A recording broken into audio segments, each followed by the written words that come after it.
Good evening, everybody. Today is our open lesson, open DevOps lesson. So today is your chance to see my teaching style, me as the teacher, and to see what we actually will be learning and how we will be learning during the DevOps course. We decided to make this trial because we saw the interest to this topic, and we got quite a few requests from people saying, "Hey, I really want to understand how it all works," right? I do have a presentation, which honestly I was not really part of making it. That's my my words for saying I did read it, but only diagonally. Uh, the thing is that this presentation I will stop at a certain point and we'll go on the proper lesson. The topic of today's lesson is how to turn on the simple server in the AWS cloud, how to get access to the AWS cloud, how to get your basically hands dirty, and how to launch your first website on that AWS cloud. So today you will learn how to create your own first super simple, super easy website. So welcome to our webinar. My name is Alexei Pasichnik. I'm professional senior, wow, so many titles. Professional senior DevOps engineer. I do have over 5 years of experience working on the cloud tech and cloud, not quite cloud hardware, but a lot of server hardware.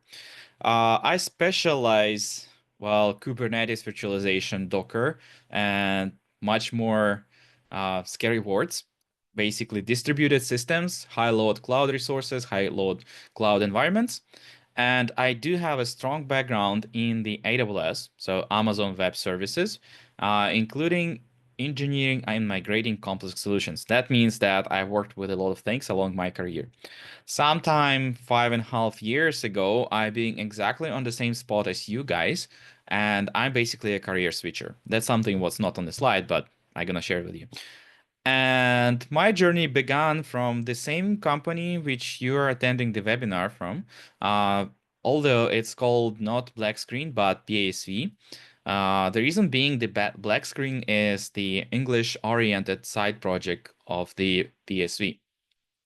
And PSV is mostly focused on the Russian speakers, and BlackScreen was created specifically as a project for the English speakers because we saw a lot of demand, and well, we are working on the North American market at the end of the day, and I'm capable of speaking both languages perfectly. So here we are, right?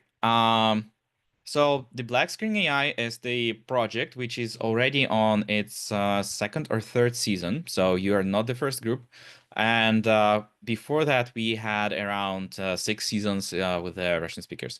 Again, it's not something new what we are doing here. We're just taking it with a little bit different twist.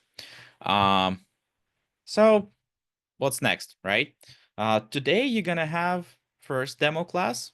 It's 6:30 p.m. Pacific and 9:30 Eastern. And tomorrow gonna be second class, which would be the extension of today's class. So tomorrow we're gonna learn how to do things with the automation. Today we learn how to do it manual, basically just click by click. That's exactly why it's called ClickOps. And tomorrow I will show you how to do exactly the same thing, but in an automated manner. And I will focus on one tool, not the broader tool set, but one tool from the tool belt of the DevOps engineer. So something what you will be learning on the course as well, on our bootcamp. About DevOps, right? What it is, why, and what this profession does. Technically, the DevOps engineer is a support profession which supports the lights on for any big IT company. And the purpose of this profession was to offload the tasks from the software engineers who didn't understand, didn't want to understand, and do not know how to work with the cloud technologies.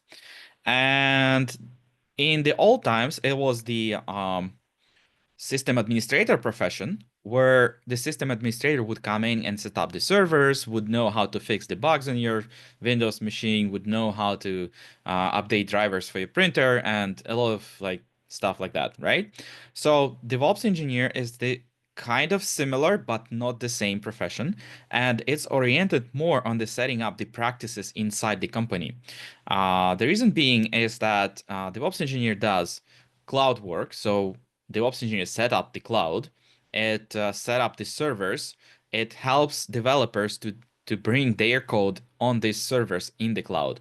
And DevOps engineer works on the specifically tailored guidelines and processes to speed up development process for the developer itself. Because developers, they in general, they do not really want to deal with the servers, understand how the network work, understand what's required, why it's required, and so on. What they want to do, they want to write the code, which works, hopefully. And they do not even want to bother about properly testing it. That's why we have professions such as quality assurance engineers, like QA guys, right? But DevOps is the guy who helps to start it and launch it and make it work. Developer can make it work only on his local computer. So write it on his local machine and then offload it for the DevOps. So that's a DevOps engineering in nutshell. This profession was born out of necessity because companies realized that it's easier to pay money for the DevOps engineer rather than trying to teach their developers stuff which they do not know, do not want to know, and are not ready to deal with. And also, companies understood that it's easier to pay money to the DevOps engineer rather than pay much more money for the cloud bill, because DevOps engineer helps to optimize resources in the cloud as well. That means that once DevOps engineer comes into the company, he can make like 30-40% saving on the cloud resources, on those servers which somebody launched, but they didn't really care how big they were, right? So that's the profession. Now, why DevOps? Because DevOps was a nice profession in 2016. It was completely new. It was born somewhere between fun companies like Google, Apple, and others, Facebook. But it keeps growing and it becomes something bigger. And current projection is that we're gonna grow from 10 billions to 60 billions by 2032, which is might be not even overly optimistic. And the other thing is that DevOps engineering is about optimizing resources. So a lot of product companies, like big companies who make any type of product which needs presence online, realize that, hey, DevOps saves money and everybody wants to save money now. So they're like, yeah, we need this engineer as the part of our team. So it's a profession with a good perspective, with a good opportunity to grow, and it will grow farther. And it's a great job security because once you're inside the company, every company does its own thing in its own fashion. That means that once you learn this fashion, you become irreplaceable. Nobody is irreplaceable for real, but the job security is real in this profession for sure, because it's easier to keep you in place rather than hire a new person and start to teach them again. It takes a lot of time. Trust me, I know. So that's about why DevOps, right? Profession with a good opportunity, good growth opportunity, and it's a pretty job secure profession too. And the salary on the top of it. When DevOps started, the salary was actually lower than the software developer, but right now I think it's actually surpassing them on the market, the average salary. Uh, we I didn't have this research to put my words to prove my words here, but well, you can use something like Glassdoor just to check yourself.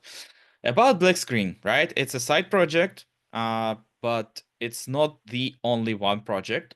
Overall, the bootcamp has more than 3,500 graduates. I think it's closer to 10,000 now. And we had over 25,000 students who learned online from us all around the world. So we are online oriented. All lessons are recorded, and you can always get your recording and you can watch it as many times as you want. The same thing, once you are into the course, into the bootcamp itself, you actually get unlimited access. So if you want to go on the next season, well, you're always welcome, as many times as you want. That's one of our benefits. Basically, you pay once and you get access forever. Um, Another thing is the community.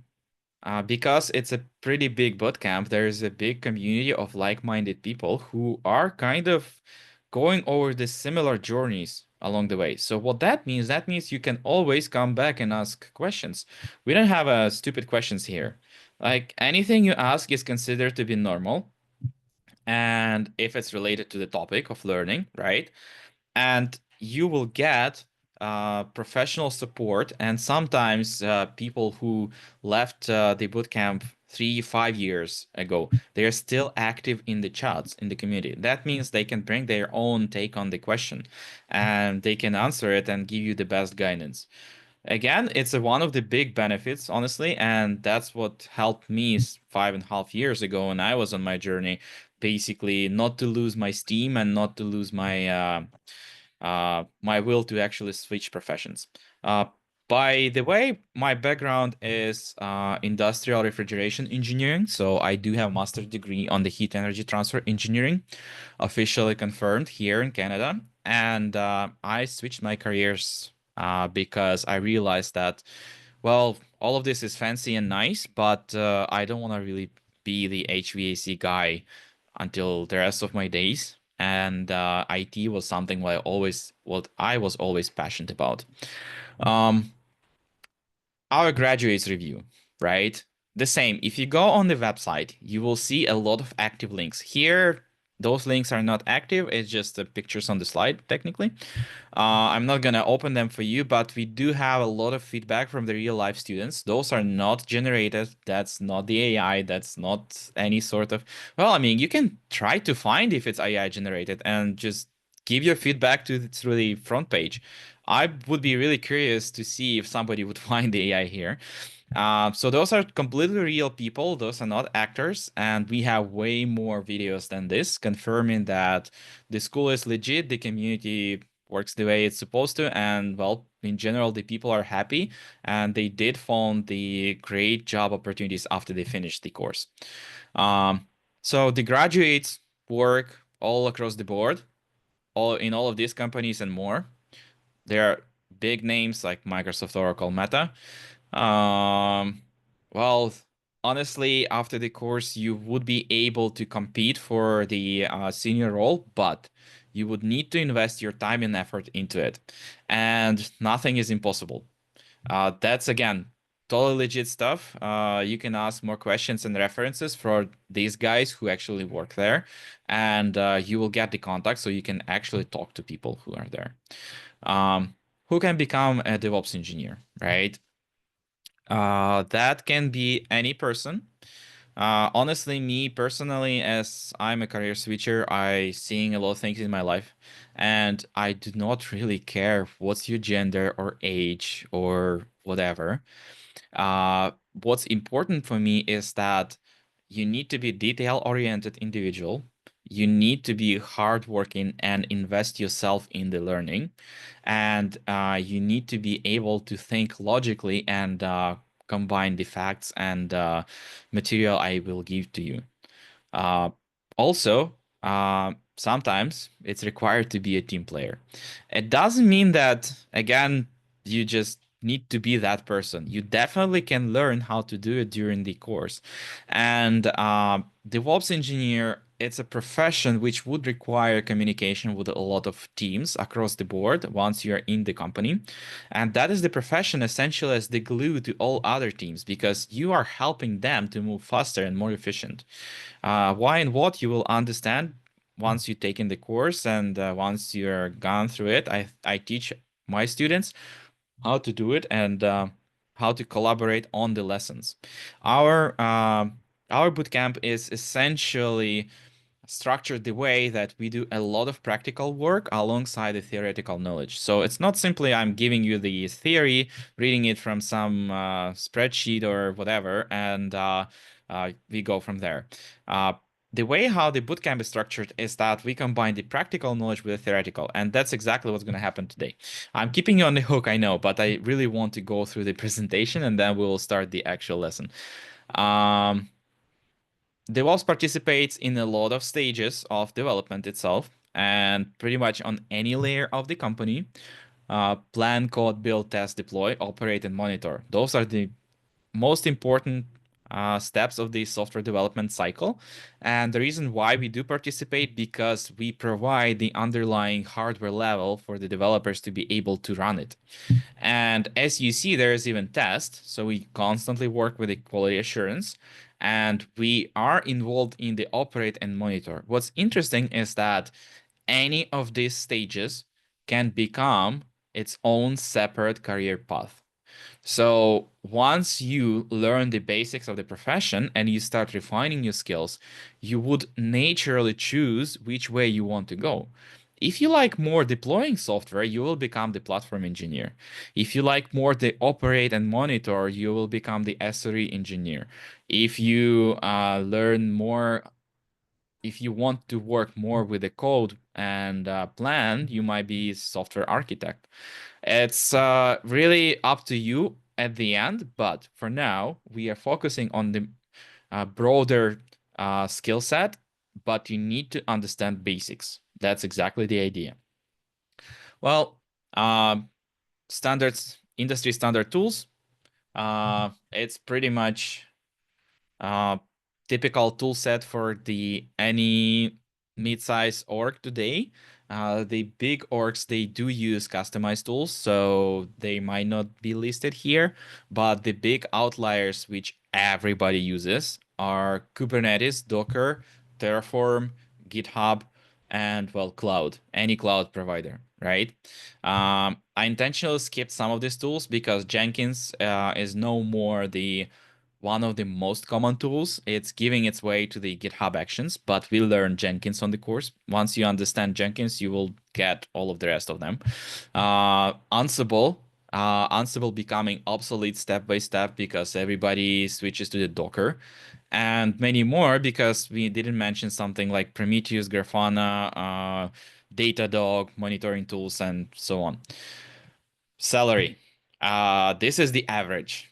And this is kind of optimistically pessimistic take on it. I think depending on where you live in the US, you kind of can compete for such a salary. I've seen cases where people were actually getting 150K a year. So again, it all depends on you. How do you learn? How do you sell yourself on the market after that? And how do you invest into it? But 122K a year, that's totally real. And I know people who actually got such a salary after finishing the bootcamp course. What you will learn, I think we already went through that, so I'm just not gonna repeat myself here. And timeline of activities, we do have a start of the bootcamp. It's November 6th. Well, we shifted it for uh, that's intentionally. The course is 3 times a week. 3 times a week, you will see my face. We will stay on the call like this for about 1.5, 2 hours. That's a lecture style plus practice lesson, and you have a practice lessons. So the practice lessons are 1.5 hour long practice sessions with a separate person who is my helper on the course, and it's designed for you to come in and help you to solve the problems which you didn't have time to do during the lesson, or you didn't understand something, something didn't work. I got a feedback already from one of my students because from the other course saying, hey, something didn't open or I didn't get the code or whatever. That's exactly the practice time. Although we will be working with it on the normal lessons too. Internship, we do have a specifically focused lesson once per week, which is 1 hour long, where people would come in and they get assignments. And it's a real world tasks. The thing is with the internship is that it's no more teaching style from me. I'm more like a guide. I'm giving you the task and you go and research it yourself. That's exactly what you can expect during the normal work as the normal employee. And career coaching, we do have specific services. It's an add-on to the current DevOps bootcamp.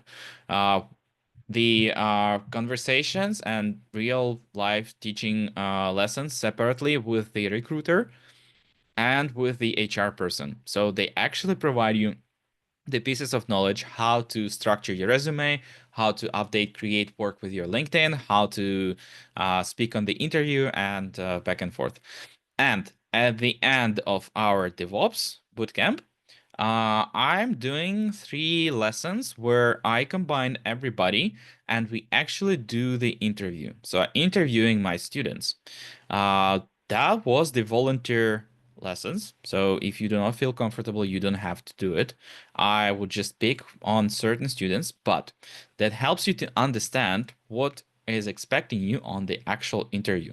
And based on your resume, how you compile it, I would ask you questions and see your responses and so on.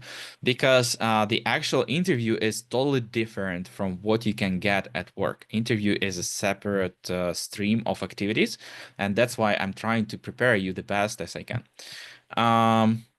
Well, classes schedule, Wednesday, Friday, and Saturday. Wednesday and Friday, 6:30 by Pacific time, and Saturday is 9:30 a.m. It's structured specifically the way, so if you have a full-time job and family and everything, we all have a family. I'm on the same boat. That means that, well, evenings are our only time. And the practice lessons, they are structured again around you. I believe the schedule would be like Sunday 2 o'clock, I think, and something on Tuesday around 1 p.m. PST. But the practice classes, they are flexible, so the schedule will be established around the students. Sometimes we have students on the East Coast. My helper, he lives on the East Coast as well, so it's easier to do a little bit earlier hours. I'm not gonna go into the pricing slide yet. For those who have a good eyes, you can technically see it by now, but I think we shall begin our actual lesson, right? And from this point, if you have more questions about the actual DevOps and why this profession, what these people do, maybe more discussion around these certain tools and everything, you can request the video recording from the previous presentations. We had 2 sessions a week ago, so just ask through the front page on the BlackScreen.ai here. Again, just put your name and contact here. Somebody will contact you, and then you can request, hey, can I see the video from the previous presentations? Also on the website here, like 3 professions which we are currently teaching in English. It's an ML engineer, iOS developer, and DevOps engineer. Now, let's go for the lesson, right? So today, I've been preparing to speak about the AWS. What is AWS? What are they do? Why it's an interest of you? And how it's supposed to work for you, right? And guess why I opened the map of the world, right? I'm gonna ask Jenny, what do you think? Why do we have the map of the world open here with all of these dots on it? I would say like data centers of AWS. Yes, that's close enough. So essentially, this is a map which outlines where the existing and future data centers of the Amazon Web Services uh, are positioned. Well, it's kind of not to the last coordinate. I hope so. But it is the cool way of showing, hey, they have so many data centers. Yes, I posted the link in the chat, by the way. So sometime in 2006, AWS, Amazon. Let's start from the Amazon, right? The Amazon as the company was developed that much that they realized that they have more servers that they can actually use. What that means for any company, it's Google, Amazon, Microsoft. Um, at certain point, you realize that you are getting more hardware than you need, more servers, because you do not use that much. Sometimes you do not use it at night, and sometimes it just there. So they realize they can actually sell it to others. And in this case, um, the Amazon was created. In 2006, they created their first data center in North Virginia. I'm gonna find it here. Oh, that's the whole world. Yes. We are interested in this specifically North American region. I gonna try to open it. I don't think it's gonna let me. But I know it was possible to list view. Hold on. Yeah, that was the other map the other day, but I think this is good enough. So we are interested in North America. That's where we're gonna be working with. And here they have North Virginia. So they established their first data center in North Virginia. AWS, and that's how the AWS was created. So it's a completely separate company from the Amazon. Amazon is not the uh, that Amazon doesn't have the web services and they do not really control their infrastructure. They create a separate company for that and they call it Amazon Web Services, so AWS. Please do not mix it. It can be critical. So first data center. Sorry, Leo. I'm gonna mute you. Um, and what happened next, right? They established first data center. They combined data centers based on the regional geotagging. What that means, right? It's a so complicated set of words. The idea was that anything what is closer than I think 200-300 miles is located in the same region. So that's how they start calling it region. That's why North Virginia is the first region. Well, first data centers, first regions. Then there is East 1, that's the government cloud. Wow. Then they have Ohio. Then they have Canada Central. And on the West Coast, they have US West, Northern California, and Oregon, and Canada West. That's the newly launched. In each region, so on the map, you see the actual dot for the region. So it's not a one data center, it's a set of data centers. Essentially, it's a set of buildings within the 200-300 sorry, I'm a metric guy converting, to 300 miles from each other. And each data center is called availability zone. Try to repeat it after me, right? Availability zone. What people do usually, they say it AZ. And AZ is completely independent data center. And in certain places, there are like 6 of them, so 6 AZ. In certain places, there are only 3 of the AZs. The idea is that you need to have a capacity redundancy within the region. And within the region, the communication speed is the fastest because of the short distance. If anything happened with one data center, you always have 2 more to take the load, right? And that means the minimum delays for the end users, for us, we do not see anything change for us. And that means that we will be capable of supporting our application, our website, without interruption. So again, the reason for the multiple data centers inside one region is that because we want to have a capacity redundancy. It's like your car. It does have 4 wheels, right? What if one fell off? Technically nothing gonna happen. I'm not joking. I've seen things, and if the car loses the wheel on the highway, you still will be capable of stopping safely if you take it careful. Um, that's the same thing with the any cloud solution, any data center, because they do have redundancy inside data centers too. We're not gonna dive there, but the overall idea is data center cannot exist by its own. It needs to have its own mirror twin. In this case, it's 3. So next, right? How to launch your own web server from scratch on the AWS. You would need to sign in. That's the very first thing what you would need to do. I'm not gonna go through the sign-in process because I already have an account. If you're following me on this video, you probably can just pause the video, or well, for those who's here, Do not, well, if you're fast enough, you still can do it. But you'll be just watching what I'm doing here. So new sign in, and I think get started. Nah, hold on. I'm looking for that button because I do have an account. It's always just kicking me into the sign in page. What I would do, AWS create, uh, create account. So first of all, there is a manuals how to do it, so you can read it. Secondly, there is a button, like literally a button. I'm gonna scroll it back. I know I went through it too fast, and I'm gonna post it in the chat. Now, what's next? From here, you would need to put in your email. You would need to put certain nickname.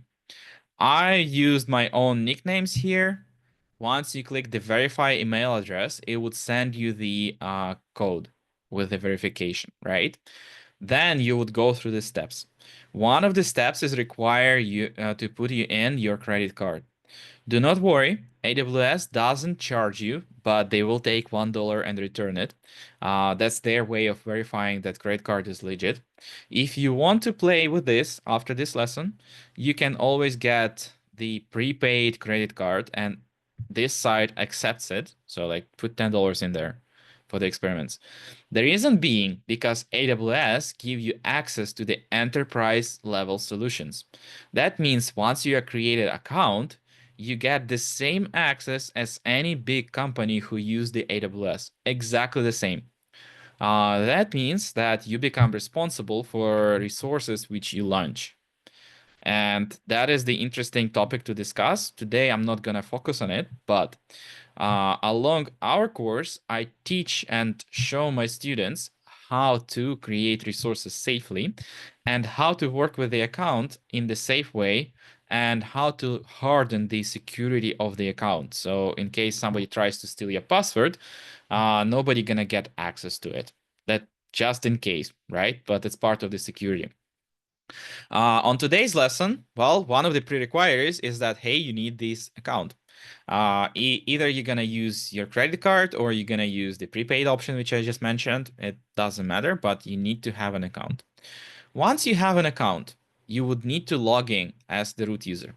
By the way, once you have an account, you can always delete it, but that would require to go into the AWS support and work with it from there, right? In my case, I do have an additional multi-factor authentication turned on. So technically, without me being in charge of my device, none of you would be able to log in even if you see your credentials on the screen. And I'm gonna sign in as the root user. That's exactly what you will do as well once you create the account. That's the additional level of security right here. It's require one more device with the codes. So you can always go through that. Once you are signed in, interesting, because it should lead me to the other page. Amazon as usual at its best. You would see screens similar to this. Not exactly like this, but similar with a welcome page. You are inside in the AWS control console. That's how it's called. And that's the place where DevOps engineers spend a lot of its time. Depending on the automation level in the company, depending on how everything is set, it will look alike or different, but this is the first place where things starts. And this is the first place where people start looking if things starts going wrong. Or the thing starts looking not the way how we like them, or we need some information, or we need to launch something to try.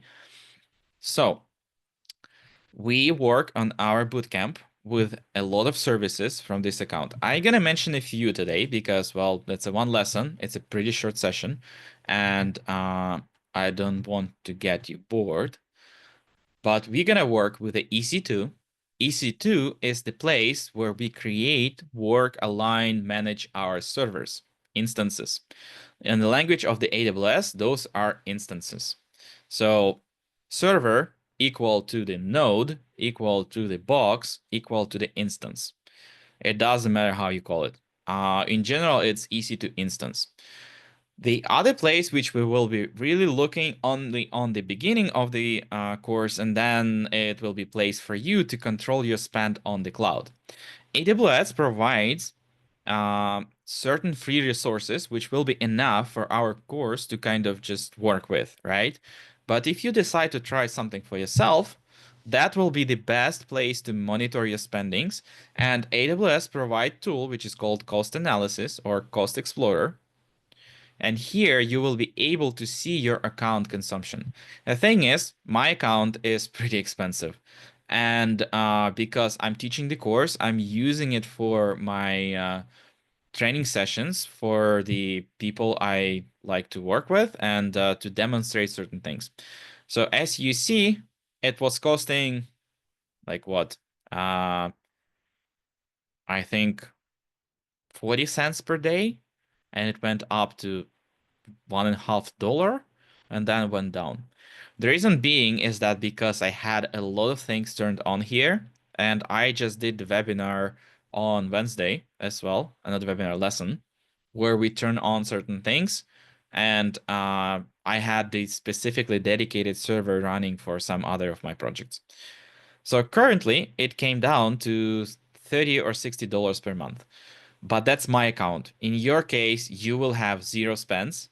And if you decide to follow along the course, then you might expect $2, $3 at the end of the month. And I will show you how to completely turn everything off so you do not pay for it at all. Again, AWS provides us with a free server, which will cost you nothing. If you follow this lesson, you will be able to turn it on and you will be able to turn it off without any consequences. But I have to give this disclaimer because, hey, we are getting into the enterprise level technologies. Uh, DevOps engineering is actually like a catch-22. You need to have an experience with the enterprise technologies, which you can't get by your own or by yourself without working with the enterprise level technologies. And you can't get access there because you are not working as the DevOps yet, right? So that's one of the things of our bootcamp. I actually provide you with a complete comprehensive guideline how to try things and not be afraid on using it and understand what that stuff means. So Cost Explorer out of the way. The next thing is IAM dashboard. IAM dashboard, it's a place where we create certain restrictions for our users because you do not want to provide administrator level access to anybody in your account. I'm saying it again, anybody. Even yourself, you should be logged in as the user with a certain limited capabilities. And that's what we do during the DevOps Bootcamp. I'm helping you to set up the boundaries so you can't launch certain things without actually going through these certain steps, and it will make it complicated to launch something which you don't really need or something what can be expensive. S3 buckets, that's the place where we store our data. We're gonna work with a certain data, and as you see, a lot of S3 buckets here, they cost me nothing. And the main reason I have them is just because, first of all, a lot of lessons. Secondly, I was experimenting with certain things. And the next service is Route 53. Route 53 is the place where we can buy if you need, only if you need, domain names. The main name is the URL or unique resource link, right?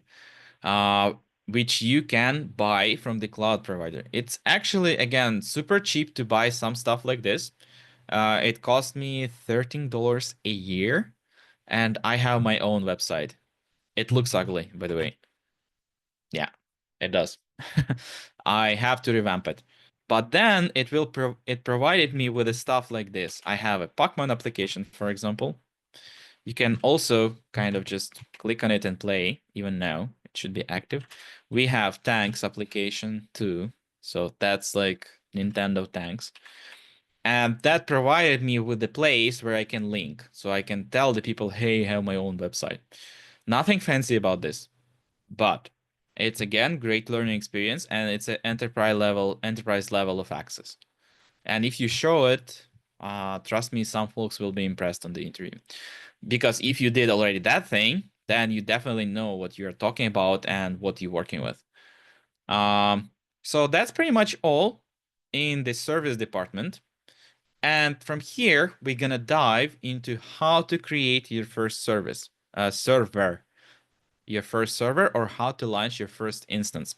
The thing is, again, please, if you decide to launch it, stay until the end of the lesson, because I'm not only showing you how to turn it on, but I'm showing you how to turn it off as well. That means, again, if you forget to turn it off, you not incurring any costs related to that server. And today we're gonna be based on the free resources. So if you just create your account, you get a lot of free resources for the whole year. That means you're not gonna incur anything for it. So that's how my server dashboard looks like. Um, Currently, there's nothing launched. Everything is in a stopped phase. In your case, everything, you will not have anything here at all. It will be just empty, completely empty. To launch first server, you would need to find this orange button, which is called launch instances, right? And we would need to create a name for this instance. Do somebody want to type it in the chat? Who types it first? I gonna name it the way how you type it in the chat. I gonna give you a few more seconds. So please type something funny. We're gonna name it something funny. I gonna go over the settings here now. Here on underneath it, there is a menu with the settings for this server. We do not gonna change a lot of parameters. So again, don't be scared to click this button because it's all in the cloud, it's all virtual, it doesn't exist in the real life, and you can play with it. It means if things go south, we can always just turn it off and start from scratch again. And it's easy like that, right? In this case, I'm a big fan of Ubuntu. I'm losing my uh, kind of faith in it after a while, but still like it. So we need to use Ubuntu Linux. By the way, our DevOps course is focused on the Linux a lot. For me, it doesn't matter which operational system you use. Is it Windows, Mac OS, whatever. But as the DevOps engineer, we're gonna work with the Linux. Guess why? Because 95, 97% of all of the servers in the world run on the Linux. There are different flavors. We're not going to discuss them here today, but the Linux of choice would be Amazon, Ubuntu, Debian, or for the big corporations, it can be Red Hat. We're going to work with the Ubuntu. So that's the first thing which you would need to choose from here, right? Ubuntu.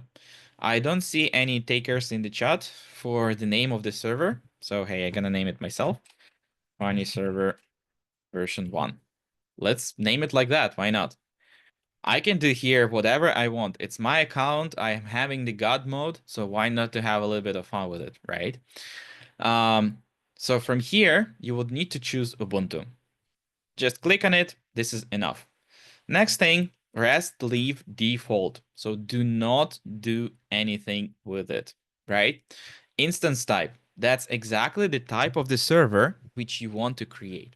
There are a lot of options. I'm just gonna show it to you. By default, again, you do not really need to change anything here. Just leave it as it is. It's already set properly, so don't bother. But if you're curious, and why not? Hey, God mode in my account, right? You can scroll through all of it and you can see different types. So the bigger the digit usually, the more resources you get, and then there's different family of the servers itself, which means that you can have more CPU capacity, you can have more memory capacity, you can have more bandwidth capacity, you can have certain things, different CPU types, and so on. We're not going to talk about hardware right now. Also, you can see the price tag attached to the each server. Basically, it's Starts from 5 cents per hour and then it just goes up. This one, you're gonna get it for free. Amazon have a free tier, so as long as you pick this one, you do not pay anything. But if your account exists longer than 1 year, you are out of free tier, so it will cost you around 2 cents per hour. Again, that's not a lot. So kind of like what, 20 or 48 cents per day, or less than $15 per month. But again, AWS charge you per hour. So our intent is to turn it on for 15 minutes and turn it off, maybe. In my case, I'm just gonna pick it. In your case, it's already set default. You don't need to do anything. Next thing, key pair. For those who already being on my other lessons, we're not gonna create key pair here today, because it is a fancy feature. I don't think we're gonna have a lot of time for me to go on the explanation what it is. For those who already know what is the SSH key, that's exactly what we need to create here. And in my case, I'll pick something from the drop-down list because I have a lot of SSH keys already created, right? For you, do not change anything here. Do not create anything. You are not gonna need it. The rest, leave it as it is, except 2 more ticks in these boxes. We would want to have this access allowed. That's the place where we set up our firewall. Firewall is essentially the rules which are allowing or not allowing access to the certain parts of the server, and we would want to have these rules turned on. That's it. All the rest, again, nothing needs to be done. Just scroll through. So to recap, you need 3 things to launch your first server. Pick a name, click on the Ubuntu, and 2 ticks here. That's it. And now click the big orange button saying launch an instance. And wait, magic happening.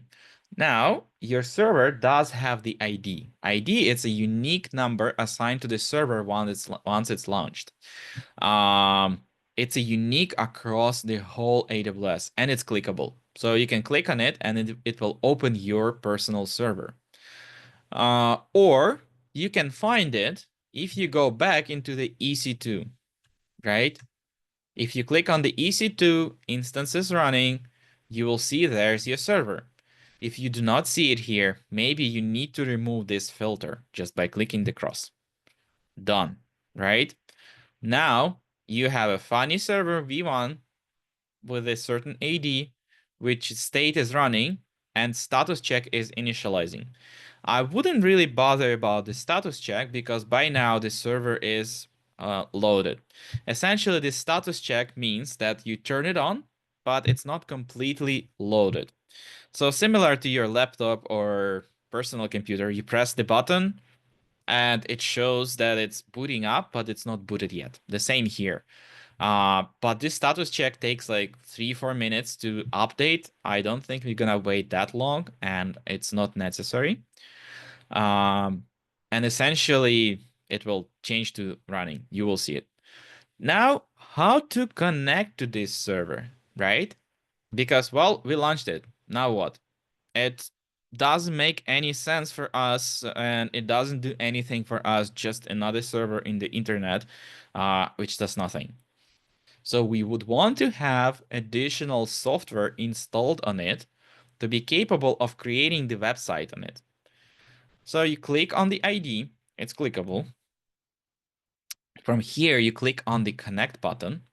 From here, you would need to switch your tab from the SSH client into the EC2 instance connect. And from here, connect using EC2 instance connect, right? Do not change anything. Just click connect on the bottom. Surprise, surprise. It's gonna open something scary. It's called Linux Terminal. This is essentially the place where we're gonna be spending a lot of time. And we will be learning what all of these commands mean, and you might need to go and pick the most useful commands. And for those unfamiliar, there are a bunch of stuff which you can do through the terminal. This is a very, sorry, interesting place because from the terminal, we essentially communicate with our servers, or we can do it even with our computer, through these certain commands. Not through the mouse, but now it's through the keyboard, right? So the very first command, which I would like to type in here, so I clicked my mouse on it, and I would do clear. Clear will just clean up my screen. Clear, one more time, clear, right? So the next command, which I would run, I would need to update available applications which I can install on this server. To do so, there is a command for that. Sudo apt update. So by running it, we are updating the list of available commands for us on this server. Essentially, that means for those who have the cell phones, it's like opening up your app store or opening up your, I think it's a Google apps, right? And just updating the list of installed applications if they have the new version. That's it. Once we run this command, we would need to install Apache server. It is the application which will be hosting our website. So what we do now, sudo apt install apache 2. That's it. Go for it. It will prompt you to confirm that you really want to install it. And you say yes. So capital Shift Y, enter. And it go about installing it. Do not really worry about all of these things on the screen. It's essentially just step-by-step process description. So it's install it. So how to check if the application was installed, right?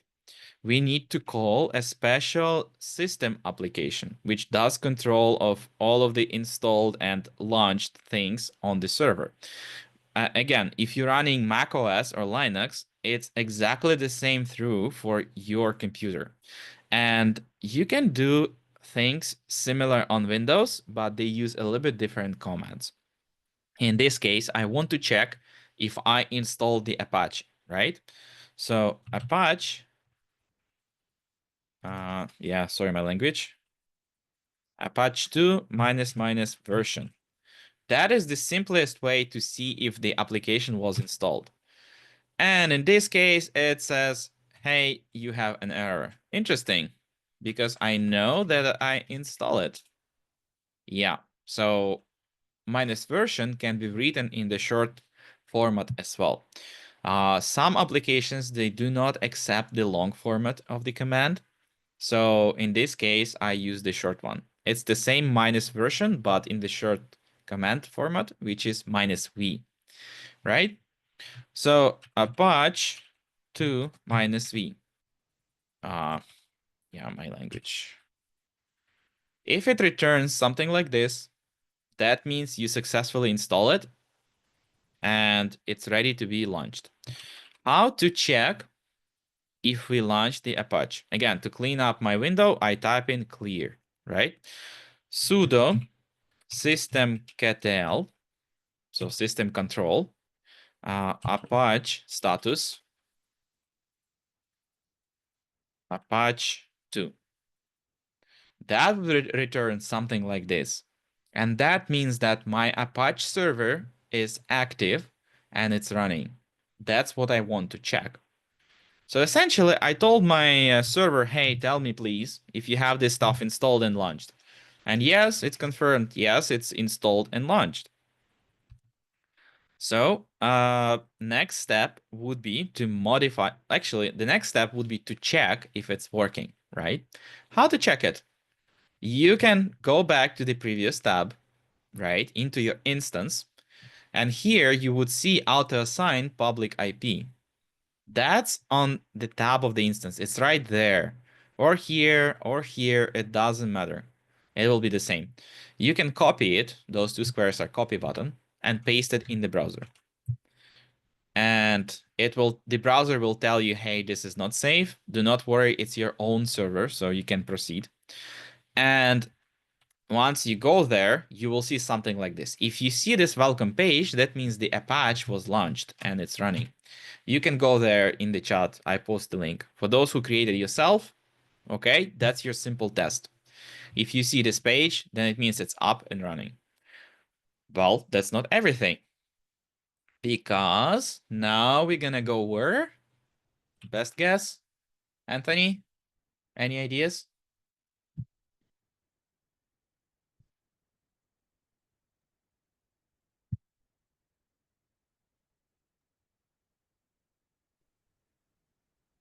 Okay, I see you unmuted yourself, but I can't really hear you.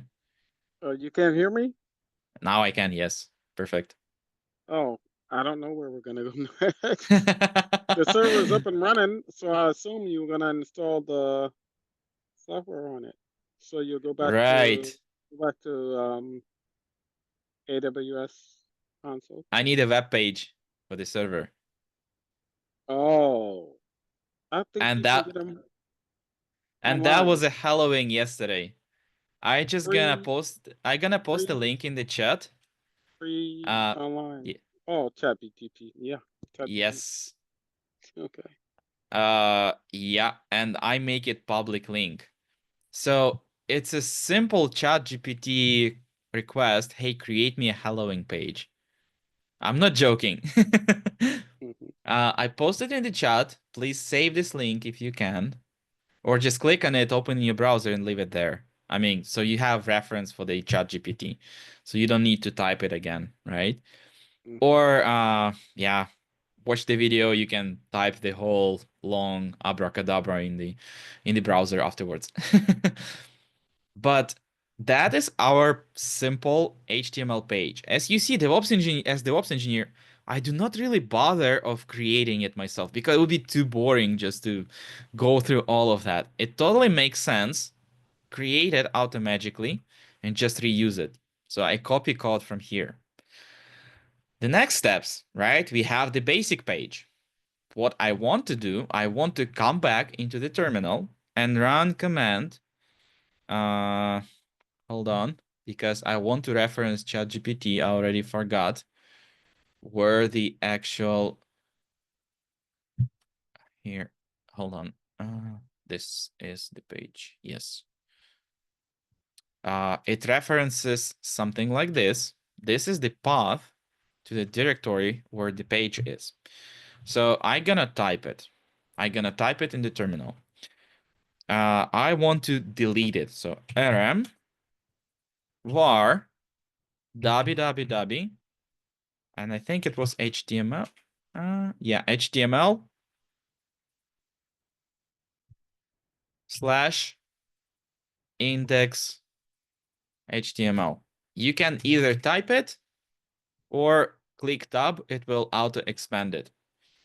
That's something what we need to remove, right? Right, protected regular file. Yes. Permission denied. Isn't it cool? Computer's protecting himself from allowing me to delete stuff. So if it doesn't work, I want to do this, sudo. Sudo is the additional command which switches me into the administrator mode or God mode. With this command, it just deleted. And now I want to recreate it again. How to recreate the page, right? Arrow up, you will get sudo rm. You don't need it anymore. So arrow left until this point. Backspace, deleted everything. And from here, sudo nano space var www.html slash index.html. Enter. And from here, I would want to go to that ChatGPT page, copy code. There is a button, right? And paste it in here. So right click, paste. That's it. How to save it? Control S. On the Mac, it will be caret X. You have that caret sign. I'm not exactly sure how it looks. Hold on. I have a Mac keyboard somewhere. So let's just, I don't know if you guys can see it. Yes, That's the, yeah, it's hiding it. But essentially it's a Mac keyboard. So from here, yes, it's a Control or Caret S, exactly the same as for any Windows Linux user. And to exit from here, it's a Control X. That's it. So now you save it. And now, if you go again to that link and refresh it, it's going to be Happy Halloween. So that's exactly what you can expect. And if you work with a ChatGPT, you can technically just type in whatever you want, and it will create this simple HTML site for you. And you recreate that index.html file, and that will be any page to your liking. And now it's publicly accessible as long as you run this server. So that's how you create your first hosted internet page. Not necessarily it needs to be accessed with the IP address from here. It can be accessed with the public DNS. It's a generic name. And again, I'm posting it in the chat, for example, access to my server. And if I open the link, I clicked on it. Yeah, it doesn't want to. Come on. Oh, okay, here we go. I know it's not secure, but it works. And even have a little animation in here, which is kind of interesting. Yeah, I have it up. I have it up. Okay, cool. Congrats. So you're actually progressing fast through the lesson. Now, I know a lot of people just looking at all of this magic and thinking like, hey, what's going on here, right? How did we get to this point? I really think that you should just watch this video, maybe make a stop at certain points where I went too fast, and you definitely will succeed in it. It's a pretty simple thing. From there, we have this website, we have it running, right? Lesson is over. Success. Um, but that's not everything. As I told you, we would need not only turn it on, we would need to turn it off. So if you want to show off in front of your friends, that's also fine. And do not pay for this server, you can just stop it. To stop it, you click on it, on the check mark, click on the actions, and choose from here instance settings. No. Oh, sorry, that's not actions. It's a here instance state. And from here, you just stop the instance. And soon as you stop it, you stop incurring the charges from the AWS. So it still can exist there as long as you want, and you're not going to be paying anything for it. As soon as you start it again, so you can technically just restart it, start the same instance state, start, it will start.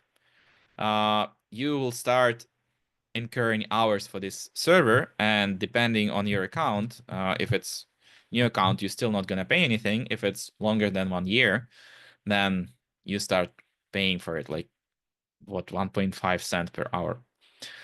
In my case, it shows me that the instance is stopping, but I do not really need it in my account. So what I'm gonna do, I'm just gonna terminate it. As soon as you terminate it, you are completely deleting it, like wiping it off out of existence. Whatever you did with it, it wouldn't stay. And the whole data, everything would be just lost forever. So that's the final destination for the server. Once it's terminated, it can be accessed. Nothing can be done with it. And as you see, my cute little page just stopped responding. So it's gone. You don't have access to it anymore. And in my case, well, I don't want it. I don't have it.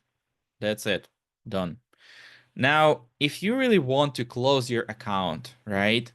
I think you can go here, account, and from here, there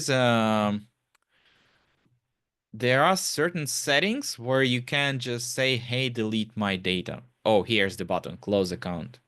You see? And from there, you can just completely wipe it off and do not worry about anything what's existed here whatsoever. That's it. Done. And here, because the system will power off now, I do not have access to the terminal anymore. That's it. That was all for the instance creation today. And that was all about our simple small lesson on how to work with the AWS and how to launch your first web server and how to create it. Now I'm gonna go to the end of the presentation. So tomorrow, by the way, for those who want to join us tomorrow, we're gonna do it automatically. So we're gonna use some automation. We're gonna use certain additional tools which will create all of this infrastructure for us without me needing to go through the buttons, click on them, worry about launching stuff and so on. Today I do not have the marketing person with me, but well, that's okay. You have a contact front page here. And that is our the main answer to like not asked question, right? How much? That's the price for the course, and it can be made in the multiple payments, which needs to be discussed with the salesperson. Tomorrow I'm gonna have a person with me, so today I'm alone by myself. Tomorrow we're gonna be working together. So tomorrow 4 o'clock Pacific time. Of course, you're gonna get a reminder and one more notification through the emails. You can scan this QR code. It will bring you to this similar page like this. And from there, you can either establish your payment options or you can request the contact back and basically work with your signing into the course. This is a limited time offer. After we begin the course, the price will go up and it will be a little bit more expensive. So if you decide to join later, okay, that's fine. But please be aware that it will be more expensive. So short recap, right? When the course will start, November 6th. How long? 4 months or 48 lessons? How many times a week? 3 times a week, 1.5, 2 hours. Schedule Wednesday, Friday, I think. Was it Friday? Wednesday. Yeah. Wednesday, Friday, Saturday. Sorry, I'm mixing up the schedule here. What's included? A lot of additional perks, and well, it's hard to explain, but there's way more than just 3 lessons a week. And will you have a real experience? Yes, you will. So that's that about the our web presentation and short lesson today. That's a great time to start your career in tech. And now I'm leaving another 10 minutes for the Q&A. So if you have questions specifically about lesson or anything related, please open up your microphone and speak up. I'm gonna ask Anthony first. How do you like it so far?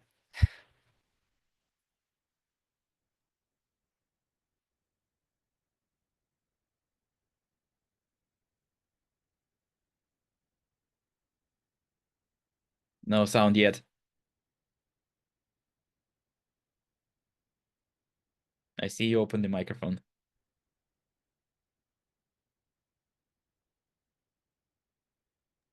Oh, that's always the thing with a Zoom. I think it's switching the audio sources, right? I still can't hear anything. That's okay. I can poke on the other people. I think you like it so far.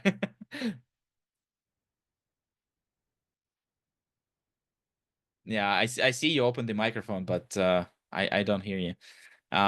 Basically there is a small arrow to the next to the microphone where yes, I can hear Can it you hear me now. now? Yes. Oh, I'm more interested in the automation part. I know how to do. Okay. I know Tomorrow how is to do. automation. Tomorrow is Yeah, Jenkins. I'll watch it tomorrow. I know how to do the manual. Okay. Oh, so you already have experience with the AWS. Yeah, I'm a developer. Oh, I see. Okay. Well, uh, for the developer, the whole meat of the technology starts basically after first 4 or 5 lessons. Uh, and I do have a really good feedback from the people who joined with the experience, and they definitely learned a lot of things along the way too. So don't be scared. It's not a completely for the new, but we making it step by step. I really want to engage people who kind of completely starting from scratch on the course. So the first couple of weeks will be ramp up. No That's problem. That's again, I mean, we all started from somewhere. I have a lot of empathy. I went to a boot camp, so I know what it's like to not know anything. Yeah. No, totally. Because I had at the previous group, I had like few people with a really good background, and they started engaging sometime on the Kubernetes side, which is the like last 30% of the course.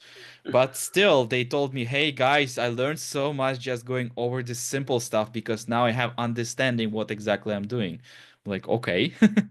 Yeah, you can uh, never learn too much foundation. So Oh yeah, no, it's the same for me. Even teaching the course, that's my main motivation of doing this bootcamp because you learn by teaching. mhm. And you guys, as the community, as my future students, you actually forcing me to read additional information deeper into the topic.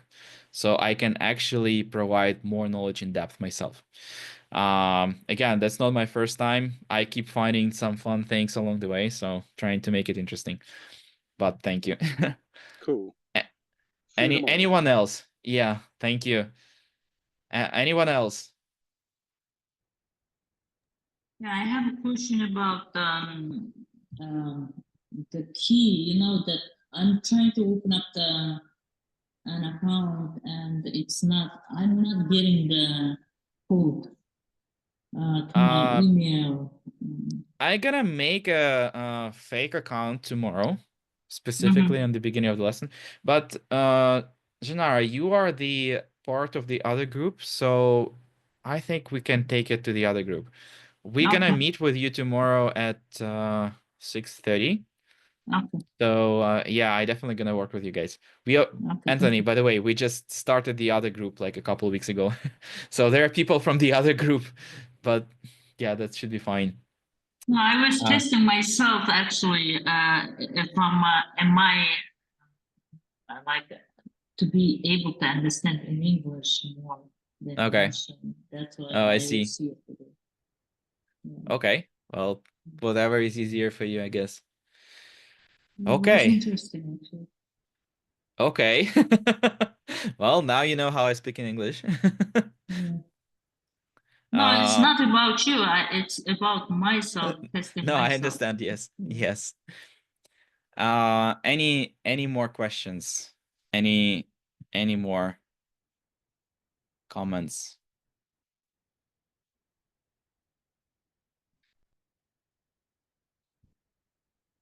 Calling it once, calling it twice. Okay. If no more questions, I don't see any hands or anything. I think we will conclude our lesson at it today. So thank you all for coming in. I hope you join our bootcamp. I hope you liked the lesson today and it was entertaining. And see you guys tomorrow at 4 o'clock Pacific time. We're gonna go for the automation part. Thank you so much. See you tomorrow. Have a good night. Thank you. Good night. Bye.